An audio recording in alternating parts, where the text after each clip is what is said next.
Muli mutya abali ku channel yaffe eyitibwa LN256 mugende maaso n'ogyegattako. Amawulire ge tulina mawulire ga ssanyu.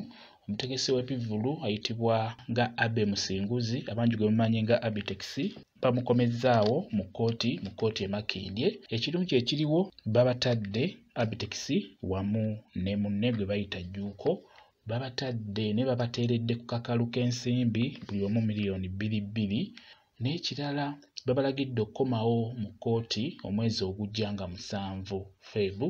Babalagidde bakomewo mu kkooti omusango gugende mu maaso, naye ng'ekirungi ekiriwo Kaawoze Afazaali ng'ava bweru, Abitex bamutadde ne munne MC gwe bayita Jjuuko.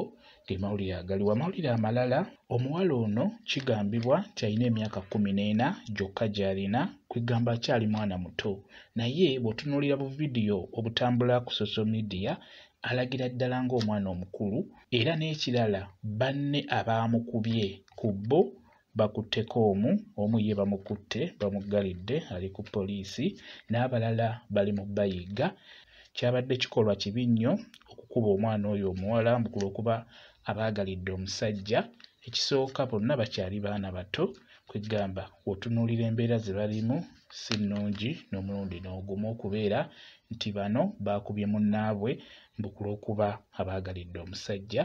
Byebyo naye nga munnaabwe omu bamukutte, n'ono gwe baakubye abadde ku poliisi nga bamwetaaga nga balina bye bamubuuza.